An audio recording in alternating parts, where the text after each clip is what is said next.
avec Top Rugby et Mathieu Dalzovo.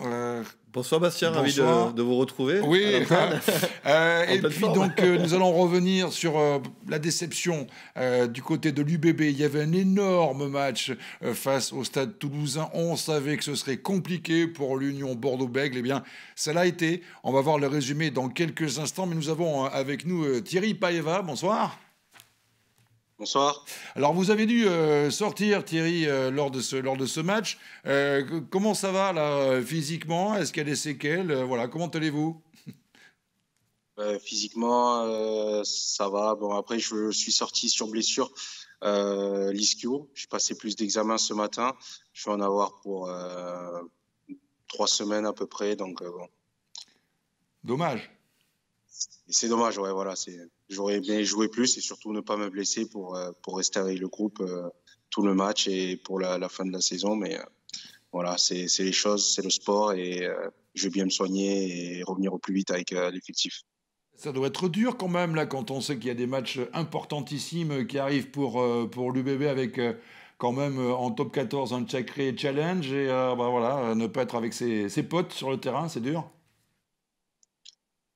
Ouais, bien sûr, c'est dur parce que on veut toujours être avec l'équipe et donner le meilleur de soi-même et aider les copains.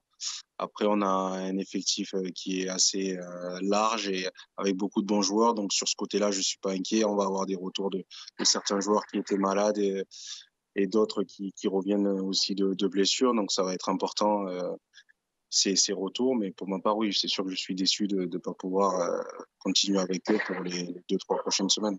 Tant Mathieu que Thierry Paeva était particulièrement en vue hein, contre Toulouse. Oui, c'est vrai qu'il y a eu un beau combat en mêlée hein, aussi, on va en reparler, mais 3 semaines, ça veut dire qu'a priori, Thierry peut-être pourrait revenir pour les phases finales de top 14, parce qu'il reste quand même un objectif, bien sûr, pour l'Union Bordeaux-Bègles.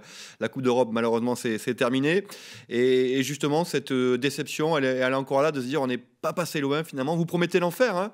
À Toulouse, certains même on disait l'UBB va prendre 40 points. Finalement, certains anciens joueurs toulousains, je ne vais pas donner des noms, sur les réseaux sociaux, ils ont déjà pris pas mal d'allumés de la part des supporters de l'Union Bordeaux-Bègles. Mais la déception, elle est forte encore aujourd'hui, Thierry, de se dire finalement, on n'était pas si loin que ça quand même de la finale. Bien sûr, la déception, elle est encore grande aujourd'hui. C'est normal. On n'est pas passé loin. On est à un pas de la finale, comme tu l'as dit. Et surtout, on aurait aimé offrir mieux à notre public, à nos supporters, à nos familles, à tout le monde. Même pour nous-mêmes, hein, tout joueur aurait aimé jouer cette finale, et voire plus, et la remporter si possible. Mais donc la déception, elle est encore là aujourd'hui. Mais voilà, on peut pas non plus trop rester là-dessus parce que on va avoir un gros match ce week-end qui va arriver face à Bayonne. Donc il faut vite tourner et essayer de l'évacuer, même de s'en servir plutôt, je dirais, pour la fin de la saison. On va revenir dans un instant, bien sûr, sur la suite hein, et le top 14 pour l'UBB, mais peut-être quelques images de ce match, le résumé de cette rencontre stade toulousain UBB avec c'est Mathieu Jalibert hein, qui, lui, sur pénalité, ouvre le score. C'était en première mi-temps, vraiment un chassé-croisé entre les deux équipes avec donc un premier essai du stade toulousain. Donc là, on est en première mi-temps, un essai, Mathias Bell. Hein, Mathis Lebel incontournable. C'est du costaud, effectivement, Bastien. Et on le voit, il y a un petit décalage. Il y a une montée peut-être un peu haute là, dans la ligne de 3/4. Et ça fait un décalage. Et c'est vrai que face au stade toulousain, ça ne pardonne pas. Et malgré tout, Thierry, là, c'est le stade toulousain qui va mener 5-3. Vous restez quand même dans le match. L'entame est plutôt bonne hein, pour l'Union Bordeaux-Bègles. Hein. Alors là, il y a effectivement Carmon Woki. Alors c'est assez étonnant. Hein. Il est carton jaune sur cette action. Ouais, on lui reproche un avant volontaire, pas forcément évident. Mais au final, eh bien, c'est le Stade Toulousain qui vire en tête au terme de la première mi-temps. Il a dit, hein, Mathieu, une première mi-temps qui était plutôt Voilà, plutôt bien mené hein, par les hommes de Christophe Furios. Et puis, évidemment, au fur et à mesure, en seconde mi-temps, l'incontournable. L'homme en forme, l'un des meilleurs joueurs de rugby en ce moment. Oui, avec un Hein. beau travail de Haki quand même au centre qui a fait énormément de mal à la défense bordelaise, effectivement. Et puis derrière, eh bien effectivement, Dupont toujours Antoine bien Dupont, placé, encore et toujours. servi à hauteur. On est quand même à la 71e. Ça veut dire que vous étiez dans le match jusqu'au bout, Thierry. C'est ça qu'on retient aujourd'hui du côté de l'Union Bordeaux-Bègles, de se dire on les a tenus au moins jusqu'à la 70e, quoi. Oui, oui, voilà, on était encore dans le match à la 70e minute avant qu'il marque cet essai. Bon, on y a cru encore jusqu'au bout, mais c'est sûr qu'à partir de ce dernier essai, c'était plus compliqué. Mais après, sur le match en lui-même, on a réalisé une belle performance au vu des conditions qu'on a eues pour le préparer et tout ce qu'il y a pu avoir autour. Oui, c'est vrai qu'on peut revenir hein, sur la façon dont ce match a été préparé. Vous n'avez eu que 2 entraînements collectifs avant de se déplacer en demi-finale de Champions Cup à Toulouse. Bon, c'est vrai que c'est pas forcément idéal. Hein. Oui, effectivement, on a eu seulement que 2 entraînements pour pouvoir se préparer au mieux pour ce match contre Toulouse. Donc, c'est pas assez, visiblement, parce qu'on a vu que par moment, on manquait un peu de système et de rythme pour les inquiéter quand on est arrivé dans leur camp. Donc après, voilà, c'est les choses. On a été touché dans cette période-là. D'autres équipes le sont à d'autres moments. Donc on n'a pas pris ça pour excuse, mais c'est sûr que c'est un fait et que voilà, pour préparer une demi-finale de Coupe d'Europe, c'était peut-être pas assez. On a tout donné et c'est pas passé là maintenant, mais on va s'en servir encore une fois, comme je l'ai dit, pour la fin de saison. Et en termes de rythme, d'intensité, on était vraiment sur une demi-finale de Champions Cup. Vous connaissez avec le Stade Toulousain, on était quand même sur un niveau au-dessus. Sur une demi-finale de Champions Cup, pour dire vrai, c'est la première fois que pour beaucoup qu'on l'a joué, donc je sais pas si c'est tout le temps comme ça, mais c'est vrai que le niveau était très élevé, il y avait une grosse tension, il y avait au niveau des impacts physiques, ça a frappé vraiment plus fort que lorsqu'on les avait joués il y a un mois. Donc c'est sûr que sur le match en lui-même, c'était vraiment pour nous l'un de nos plus gros matchs, mais même si on n'a pas réalisé notre meilleure performance, dû à plusieurs éléments que je disais tout à l'heure, la condition physique et autres. Est-ce qu'il n'y a pas des regrets quand même de ne pas avoir su marquer sur vos temps forts? On le dit, la première mi-temps était plutôt à l'avantage de l'Union Bordeaux-Bègles en termes de possession, d'occupation du terrain. Vous êtes allé souvent dans les 22 mètres adverses sans forcément pouvoir marquer. C'est là qu'il faut travailler, être plus réaliste peut-être? Oui, exactement. Ça fait partie des choses qui, sur le match, n'ont pas été bonnes. On est allé pas mal de fois dans leur camp en première mi-temps. On a réussi à les mettre sous pression et on est reparti souvent avec 0 point. Et ça, à ce niveau-là, on voit bien que sur ce point, il faut à chaque fois qu'on va dans le camp adverse marquer des points, marquer des points. Et ça n'a pas été le cas. Donc, ça, c'est une grosse marge de progression pour la suite et on va bosser là-dessus. Alors, on a une question Twitter, justement, d'un fidèle supporter de l'Union Bordeaux-Bègles et un fidèle aussi de Top Rugby. C'est Saturne Oval d'abord, qui vous félicite parce que pour les supporters de l'Union Bordeaux-Bègles, qui sont très nombreux à vous féliciter, nous sommes fiers de vous. On a entendu plusieurs membres du groupe dire que cette demi-finale allait faire grandir et servir le club dans les prochaines semaines. Est-ce que tu peux nous dire, Thierry, plus précisément ce que ça va vous apporter, justement, même malgré la défaite, cette expérience d'une demi-finale européenne pour la suite de la saison? Ben, tout d'abord, en même temps, je vais commencer par le début, là où il dit que nous sommes fiers. Donc, je tiens à remercier tous les supporters et toutes les personnes qui nous ont envoyé beaucoup de messages avant et après le match. On a la chance d'avoir un public qui nous suit énormément et qui est vraiment à nos côtés dans les bons comme dans les mauvais moments. Et ça fait plaisir de les avoir. Donc, je remercie tous nos supporters. Et en ce qui concerne ceux que ça nous a apporté, ben, disons que, comme je le disais, pour beaucoup, c'est une première demi-finale de Coupe d'Europe. C'est quelque chose de grand. Donc, on a vu le niveau qu'il faut pour pouvoir essayer de remporter. Ça va nous faire grandir aussi parce que c'est un échec, parce qu'on passe pas en finale. Donc, ça va nous servir pour la suite. Ça va être l'une de nos forces et on va travailler sur les secteurs qui ont pêché. Donc, jouer une demi-finale de Coupe d'Europe, c'est quelque chose de grand. Donc, ça donne envie d'y retourner et ça donne envie aussi de faire des phases finales de top 14, qui pour beaucoup, on n'a pas connu encore. et pour le club, et on a envie de l'offrir à nos supporters.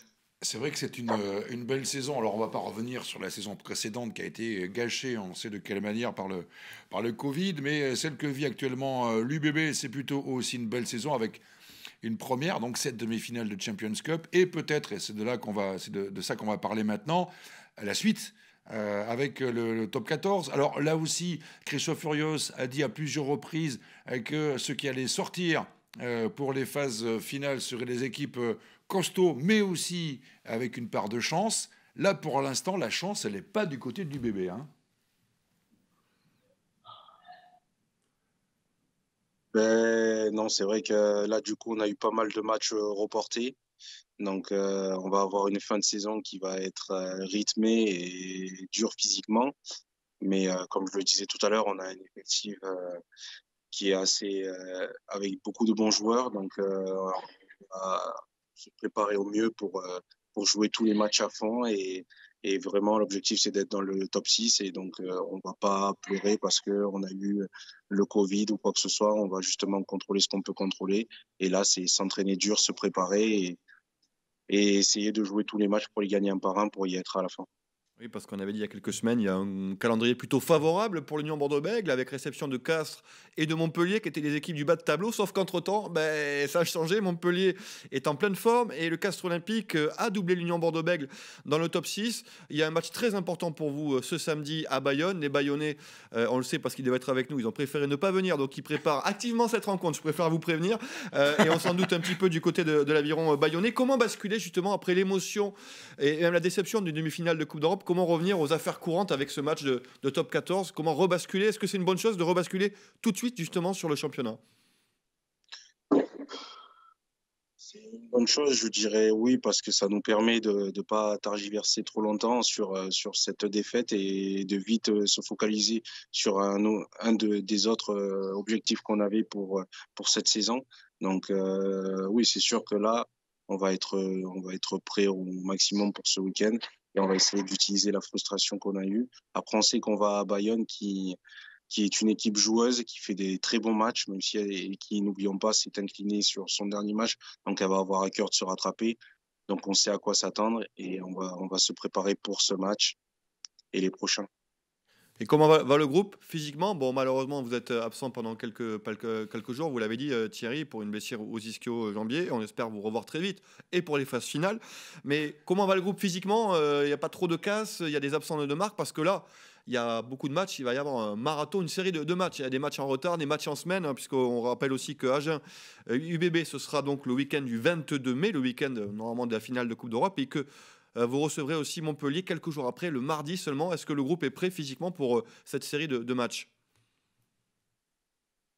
Mais j'espère déjà que maintenant, cet épisode du Covid va nous laisser tranquilles et que voilà, les joueurs qui en sont revenus, tout le monde va bien. Donc ça, c'est la première chose.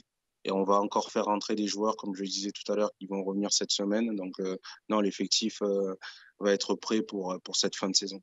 Alors Thierry, justement, comment toi personnellement, et peut-être nous parler un petit peu du groupe, vous abordez ce dernier sprint avec, on le sait, les phases finales en vue, objectif majeur du club.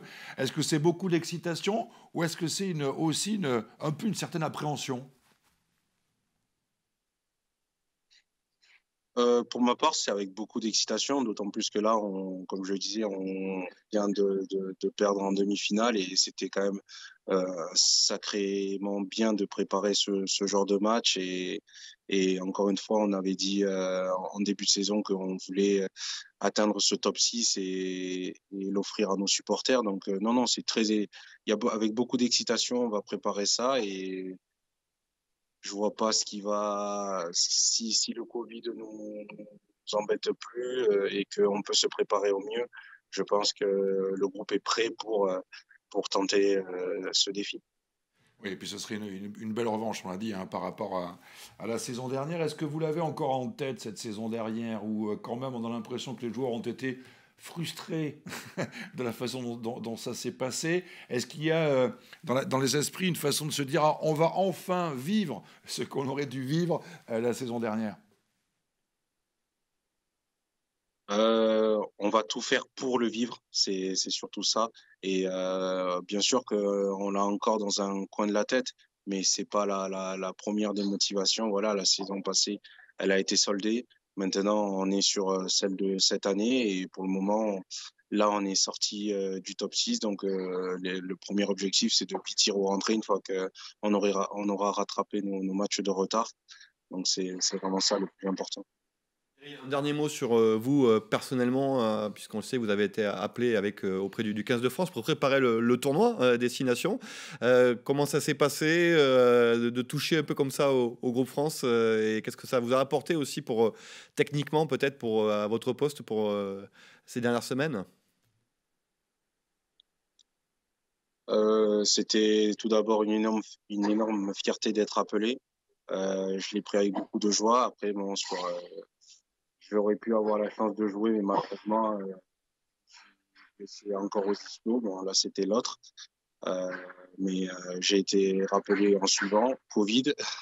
Donc, j'ai pas eu trop de chance avec les appels, mais vraiment, sur le temps passé là-bas, ça a été vraiment une très, très belle expérience. J'ai pu voir les exigences dont ils demandaient à chaque joueur, la haute intensité des hauts niveaux.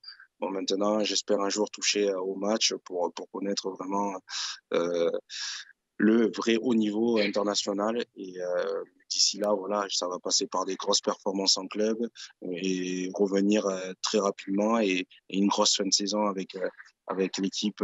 Et j'ai hâte de ça. Merci beaucoup Thierry Paeva. Donc on l'a bien compris, vous serez opérationnel d'ici 3 semaines. Ça tombe bien au moment des phases finales. Et après de la tournée de l'équipe de France, C'est voilà. nickel. Donc Bon, ouais, tout ça va fait bien. une belle fin de saison pour Titi. Ouais, on le sent bien ça sent la tournée en Australie. Allez, un petit mot peut-être sur la qualification dont on va parler dans quelques instants de l'autre équipe de Nouvelle-Aquitaine, La Rochelle, qui a battu Leinster. La Rochelle est énorme cette saison, on est d'accord, hein? Oui, c'est vrai que La Rochelle réalise une très très belle saison. Et le match qu'ils ont fait hier, ils méritent totalement d'aller en finale. Et ils sont sur la suite des matchs qu'ils font depuis le début. Ça va être une très belle finale face à Toulouse et on va regarder ça attentivement. Et félicitations à La Rochelle pour leur match hier. Bon courage à eux. Merci beaucoup Thierry. Bien justement, la qualification de La Rochelle pour cette finale de Champions Cup, on en parle dans un instant. Restez avec nous, à tout de suite.